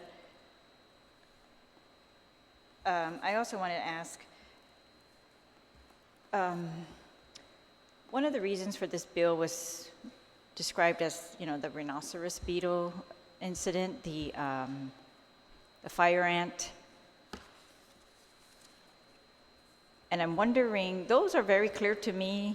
I don't know. Do you not believe that those are threats to public health, welfare, or safety, and that? In my opinion, those are threats to public health, welfare, and safety. The question is not that. That's what people think about when they think about emergency. It's a threat to those things. The I'm reading the emergency statute. procurement only allows you to go without any competition and proceed to acquire something which breaches our normal standards and our principles, if it's an imminent threat. And so that's really where we have to focus on in terms of environmental things. These kind of creep up on us. And they're rarely subject to prudent management foresight. But at some point they are. And so at the point that they're foreseeable, they're not an imminent threat. If it's an imminent threat, we don't have time to talk about it. Let's get on it. But if you have one colony of fire ants up in Jigo, and there's nobody else being bothered on the rest of the island, is that an environmental threat? And it's not imminent to the rest of the island. But all emergencies have that. We have a typhoon coming. We know there's bad weather coming this way. Chuka's a mess. Is it going to hit us? We don't know. Is that an imminent threat? Well, it's certainly a core 3. We should start thinking about it, but it's not imminent, or we would go straight to core 4. And those are the kinds of things. There's not bright lines, but it requires some fair judgment, some management judgment about when something is imminent. And if a case can be made that this is imminent, then it's an emergency. And you may turn out to be wrong, that nothing happened. Tutu. The last typhoon wasn't Tutu, it was, I can't remember the name, but it's something like that. It's grazed us. Didn't hit us, but it really smashed up Saipan. It was an imminent threat for them. It was an imminent threat for us, but didn't occur. That doesn't make it any less an emergency. All right, I guess I'm not really following you, because my question is whether adding the language, right now it says a threat to public health, welfare, or safety, but the bill proposes to add the language or the health or safety of the environment. Yep. None of this talks about imminent, and you're saying that's the judgment that they're supposed to be using. Well, the imminent preceded the first threat, health, welfare, and safety, and perhaps... I don't see that. Well, I'm looking on page 1. Okay, I'm sorry. I actually didn't bring the bill with me. Could please give him a copy of the bill? Thank you. I was going to ask about something else in this bill too. So, the imminent part of this language is in a different code section. it's probably in the different code section This is in regarding the 5030X. governor's declaration, No, or it's in the a different procurement code. code. There's a definition in 5030, 5 GCA 5030, there's a list of definitions. X is for emergency, and that's where the definition that I read to you in my testimony, that I See? put in quotes, in the first sentence of my testimony.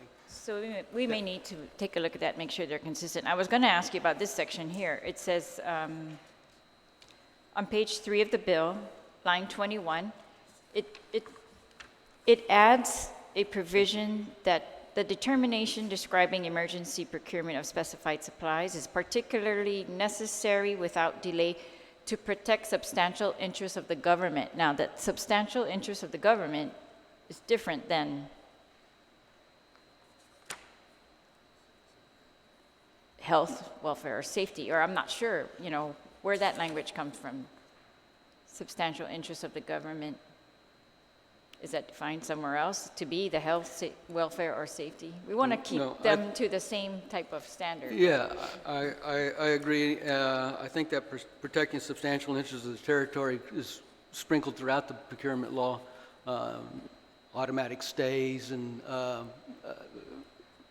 other reasons for granting relief comes from substantial interests of the government. So when I read that, it was just a little bit more of the same, and I didn't stop thinking. But the imminent part of it is picked up because in the legislation at line 11 on page 1, it says, where there exists an event or status substantially constituting or causing a threat to public health, safety, or the health or safety of the environment under emergency conditions as defined in this chapter. And that imminent language comes in the definition as defined in the chapter. All right. But do you think then that we should be more narrow in saying, instead of using an emergency to take care of the substantial interests of the government, but to keep it to taking care of what we describe on page 1? I agree. All right. Thank you. Thank you, Madam Chair. Thank you, Senator Chalahi. Senator Moylan? Question, Senator Talataitigui? Senator Torres? Senator Shelton? Okay. Senator Munia? Thank you. I just have a couple of concerns about the bill. I understand the intent of the bill, and I believe in its intent, but I'm also wondering if maybe this is kind of limiting the powers of the governor in an emergency situation, and that's the power that the governor has. So that's just one of my concerns. But also, I'm looking at the testimony, the written testimony from Claudia Ekfaji, and my concern is that, I could see why we need to extend it because the procurement process can take a little bit longer than 30 days. But all the way up to 30 days, could that leave an opportunity for abuse? And maybe we may need to add in the language like Claudia says, but not beyond the event of emergency rather than just up to 90 days. So I'm just wondering if maybe that's an opportunity for us to include that language in there, but not beyond the event of emergency, because some of the emergencies can be handled even prior to the 90-day period, and that could reduce the amount of abuse that may happen. So I'm just wondering if there's any comment on that. I think that's a misreading of the current law by saying that we need to stop it at the end of 90 days. Right now, it's stopped at the end of 30 days because it says that emergency procurement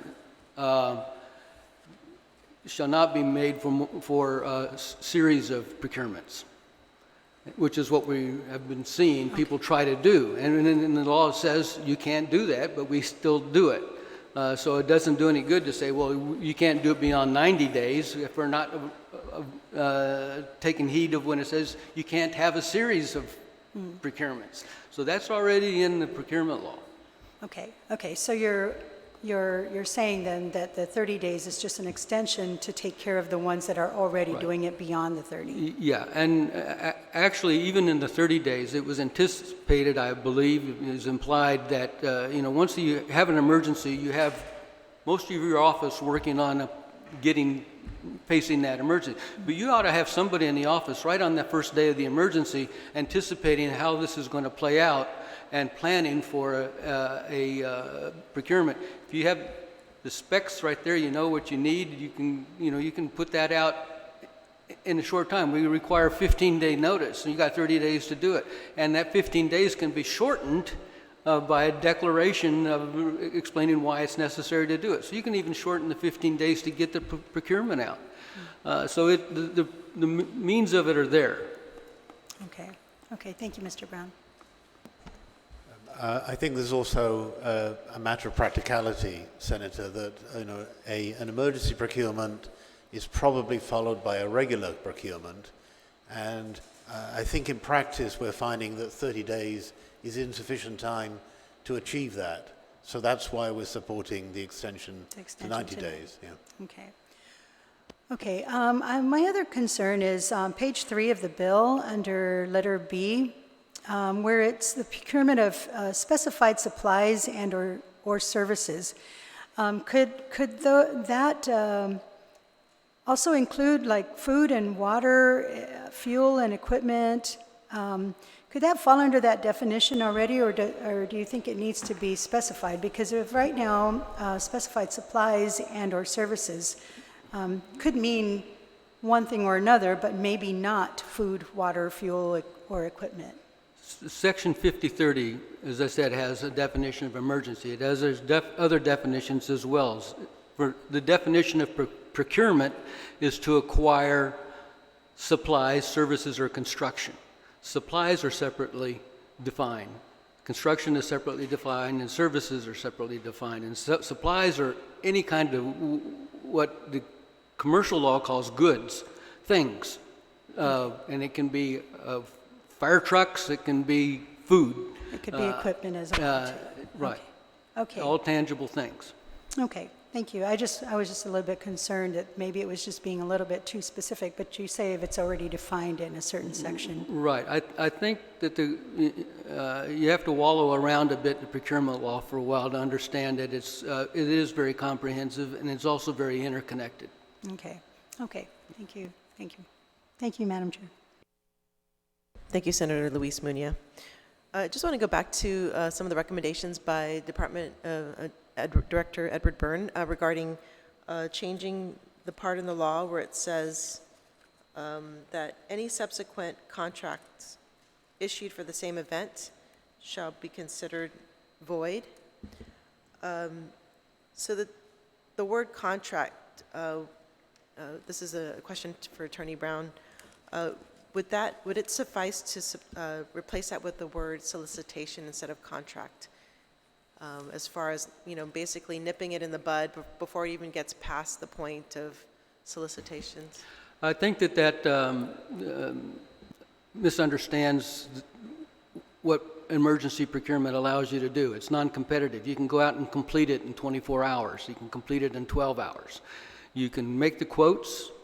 I mean, and you should in in a real emergency, you should be able to complete that process on the spot almost. And so you solicit by making a quote if you have the time. If you don't have the time to make a quote, you just get them from the last contractor you had. Whatever you have at hand, you go that. So you've already done the solicitation and you got a contract within minutes. And so to say the solicitation is void does you nothing for that contract that's already been awarded. So I think that the language is correct to focus on the contract, not on the solicitation. Thank you. Any other questions? Yeah, so I think that's all for the questions. So I would like to thank you for being here in regards to this bill, and we'll definitely work on it together with the different comments coming from all those that have testified and provided written testimony. So thank you for being here. Thanks. So moving on is Bill number 126-35 LS, sponsored by Mary Camacho Torres. It's an act to add a new section 57107 to Chapter 57, Title 10 of Guam Code Annotated, relative to requiring the Department of Revenue and Taxation to establish an exceptions process for the homeless individuals and unaccompanied homeless youth obtaining a Guam identification card, and to further citing this act as a Homeless Youth and Families Identification Act. I would like to now invite the sponsor of this bill, Senator Torres, to give a brief introduction.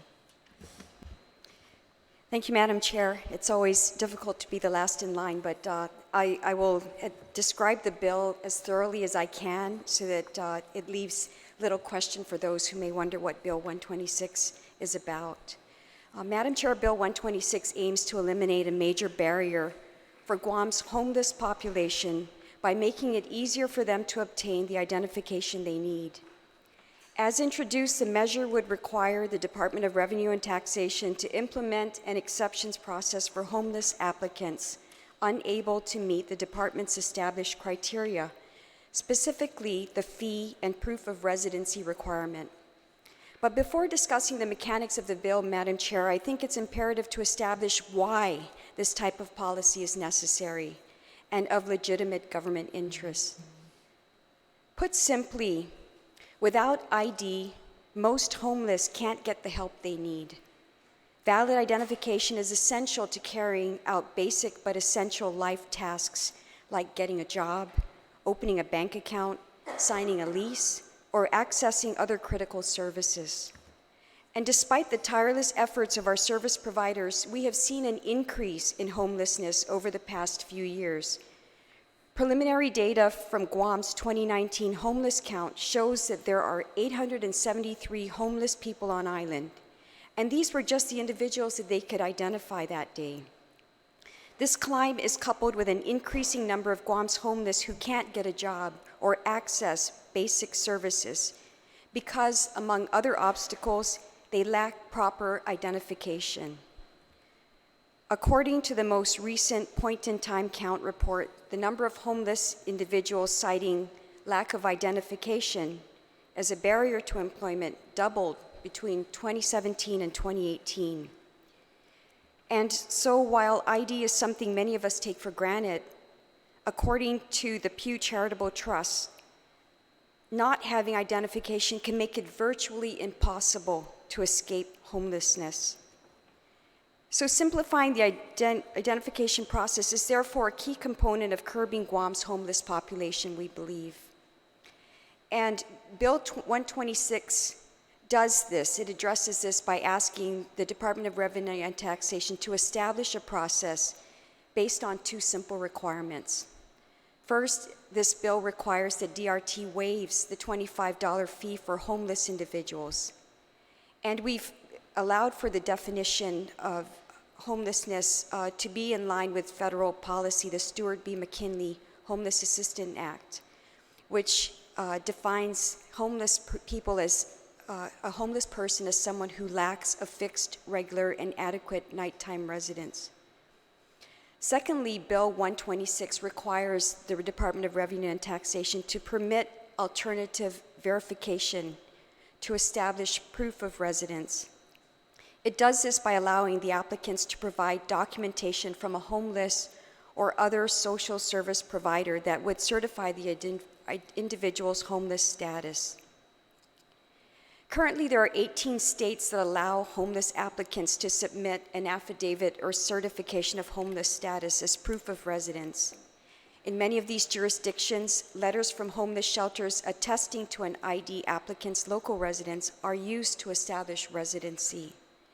So in short, there are several ways to do this, but Bill 126 is strategically drafted to leave that decision to the Department of Revenue and Taxation, allowing them to collaborate with Guam's service providers to determine the best fit based on their service infrastructure and our population's needs. While it's intended to make it easier for Guam's homeless community, I want to be clear that no one will be able to walk up to the counter at Rev and Tax presently with no documentation and demand an ID card. And this ID card is simply that. It is not a real ID. And Bill 126 takes into account the minimum security standards that are required for issuing any form of government identification. That means that proving one's identity with certain original or primary documentations is in place. As a result, individuals, homeless or not, will still be required to provide certified documents ensuring that they are indeed who they say they are.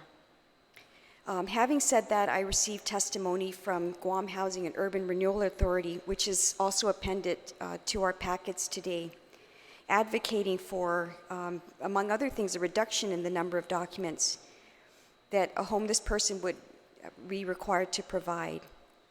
And this request from GORA is based on the very real difficulty many of the homeless face in obtaining some of these original documentations. Again, I'm not opposed necessarily to reducing this, but I leave this decision up to DRT, as they are the agency responsible with validating the identity for the government-issued documents that we rely on. Madam Chair, at its core, Bill 126 simply sets a streamlined process into motion. And so long as that process does not compromise on two of the most common barriers facing our homeless population, which is cost and residency requirements, residency proof, the rest is for the Department of Revenue and Taxation to work through alongside Guam's experts. And I'd like to thank Ms. Shimizu and Mr. Perez from DRT for staying throughout the public hearing to provide testimony on this bill as well. Thank you, Madam Chair. Suzu's Masi, Senator Camacho Torres. I would like to invite Director Daphne Shimizu to provide testimony. Half a day and good morning. For the record, my name is Daphne Shimizu. I'm the Director of the Department of Revenue and Taxation. Half a day, Senator Flores Perez and members of the Committee on Environment, Revenue and Taxation, and Procurement. Bill number 12635 proposes to require the Department of Revenue and Taxation to establish an exceptions process that waives associated fees and required documentation for homeless individuals and/or unaccompanied homeless youths to obtain a Guam identification card. Given that there are 765 homeless individuals as listed in the bill, on island, this act could cost the government of Guam $19,125 to fund this program. The Department of Revenue and Taxation supports the intent of this bill to help the homeless. However, there may be additional barriers which will prevent individuals to obtain a Guam identification card, even if it is provided free of charge. Examples of such barriers include the cost to obtain an official birth certificate, verification of an address or verification of residency, and the ability to obtain a Social Security card. DRT is able to engage public and private stakeholders to develop and implement a process enabling homeless individuals to apply for a free Guam ID.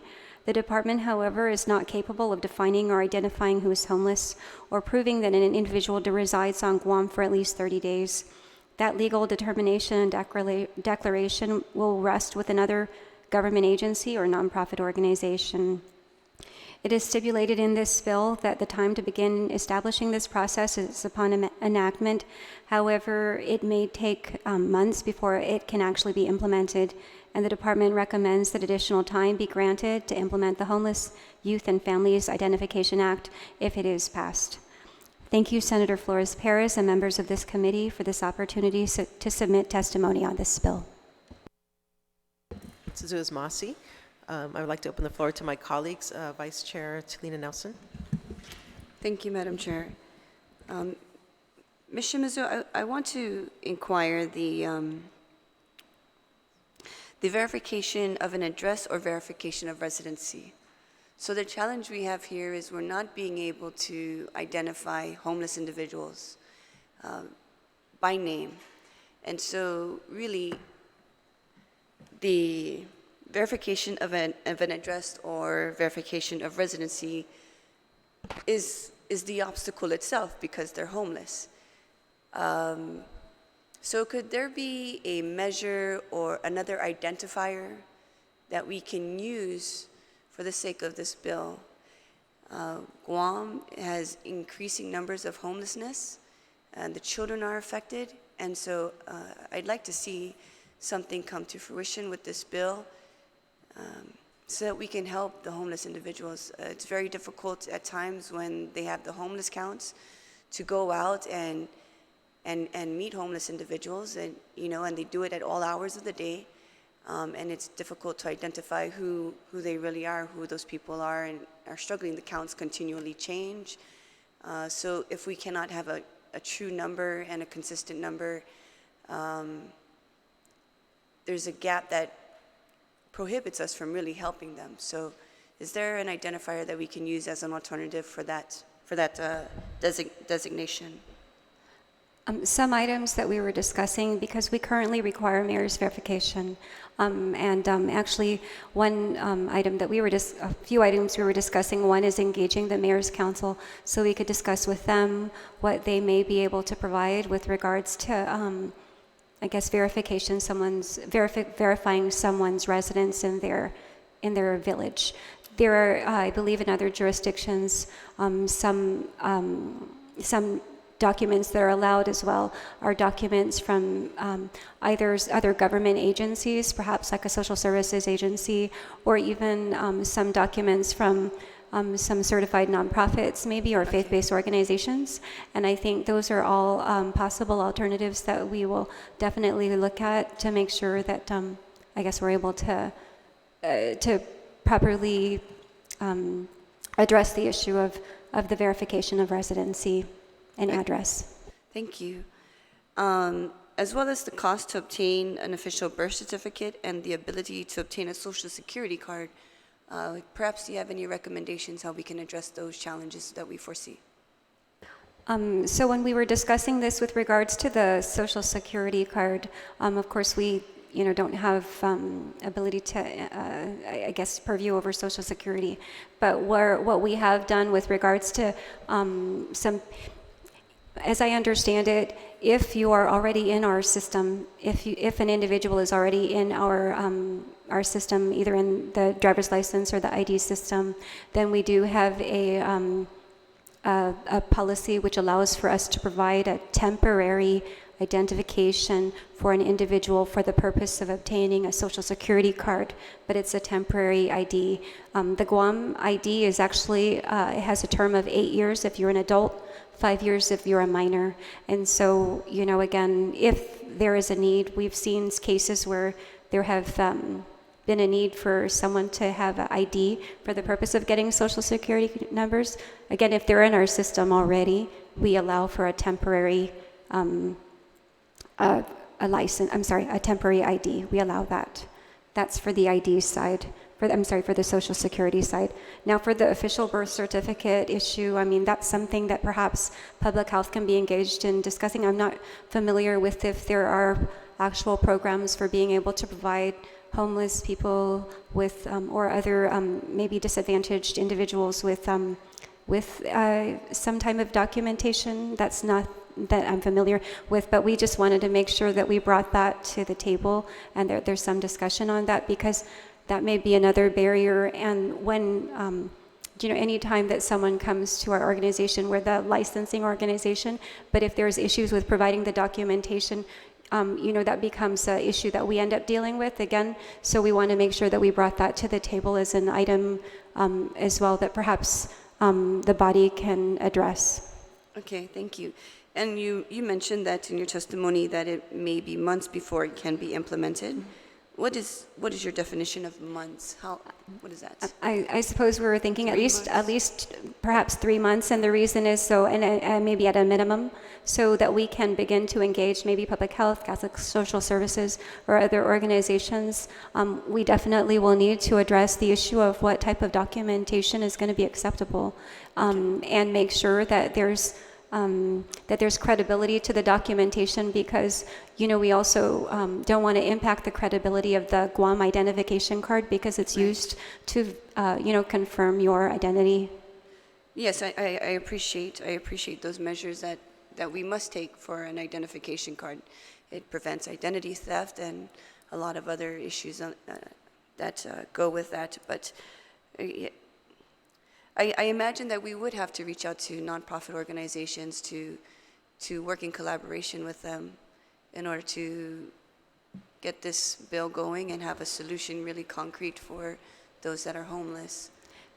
So are you willing to do that? I'm hoping that you say yes. I think as a start, I actually sat on the board of Catholic Social Services, so that's an organization that I'm familiar with, and at least as a start can begin some kind of communication with them or discussion with them. But public health is a government agency, and I think that that's where we can start, because I think that public health will have a wealth of knowledge in terms of homeless and how we deal with the homeless. Okay. So it's important that we include public health in this discussion as we move forward. Absolutely, that I agree. I believe that. Okay, thank you very much. You're welcome. Thank you, Senator Nelson. Senator Talahi? Thank you, Madam Chair. Thank you, Ms. Shimizu, for your testimony. I appreciate the issues that you brought up. I think those are very valid. And so as to who can identify, I agree that the entities that you suggested, the bill says a homeless social service or other public assistance provider on Guam is going to be the one to provide documentation regarding who's homeless, who qualifies. But I agree, I think the better and more specific we are as to who will do that and what form they're going to use to do that on, that would help.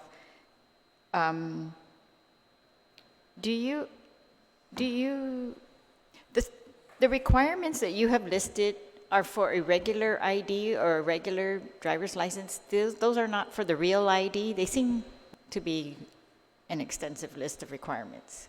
So the requirements that I've listed here are for a regular Guam ID, not for a real ID compliant ID. This is a regular ID. So I understand the integrity that we want to maintain, and I appreciate your answers to the previous senator's questions. But I was wondering if we could get assistance by the other agencies who help, for example, get birth certificates, but is there anything to prevent you from considering reducing these requirements? I mean, have you reviewed them recently and that they're all necessary?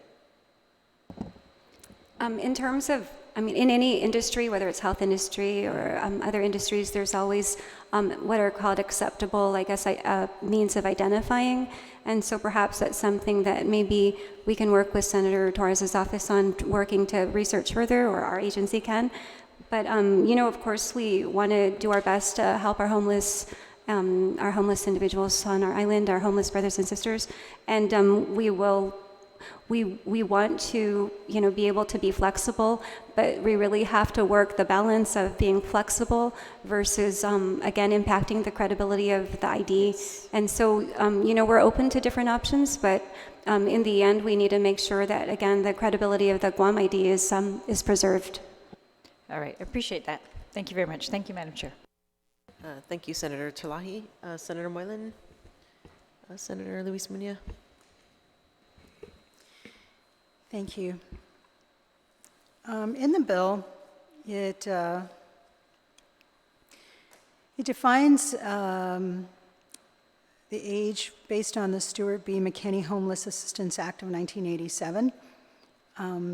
And it includes a person 24 years of age or younger. I guess my inquiry would be adding the ages 19 to 24, which are already considered adult ages. I'm just wondering, maybe even the author can answer the question, if it is to allow for individuals within these age ranges who maybe have some disabilities. I'm not sure if we're including that age range. If I may, that definition is the standard that is used in the United States in public policy, and also recognized in the United Nations, where it has to do with assistance or issues that deal with youth. Youth are defined within that category of 19 to 24 years of age. So it's a universal standard that we applied. But it also is defined in the McKinney-Vento Homeless Assistance Act, the federal statute.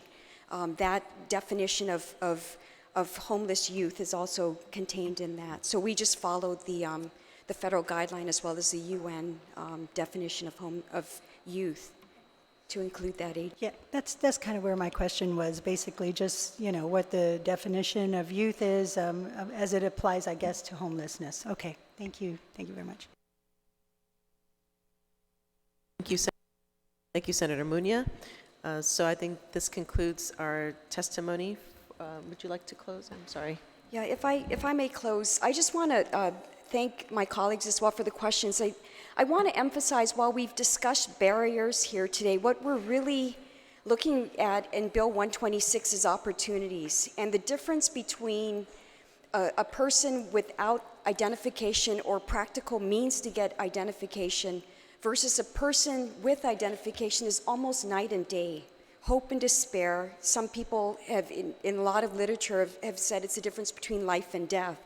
So what we're doing with Bill 126 is just eliminating barriers and following what guidelines and policies have been adopted, not only contemplating federal practice with regard to homeless people and assistance to homeless individuals and youth, but also what several states have already implemented in terms of what would be the practical barriers that you can eliminate. And I just want to end by naming, for example, in the Guam identification card requirements, what documents are required presently. And imagine that you are a homeless person.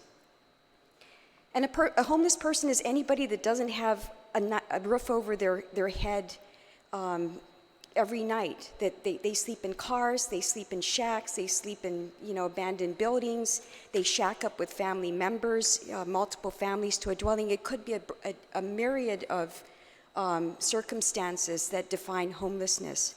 But to get a Guam ID, you're required to produce a U.S. birth certificate, a valid U.S. passport, a valid foreign passport with valid U.S. permanent resident card, a certificate of U.S. citizenship or certificate of U.S. naturalization, and a Social Security Administration card.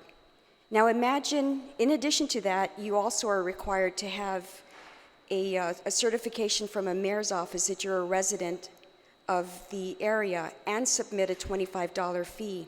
So while we are leaving it up to DRT to determine what the valid forms of identification are, to determine that you really are the person you say you are, that we are not going to interfere with, because that is a lawful and very binding requirement. But where we can have other considerations is where it has to do with residency, verifying that you are a resident and where you reside and the fees. And so Bill 126 is that very practical measure that can help those people who are so disadvantaged that they either get the help they need through a bill like this that would give them the ID to then become a person eligible to make an application, or a person eligible to submit an application to GORA for housing, or to submit an application for public assistance, or to submit an application for a job. But without that vital identification, none of that can happen.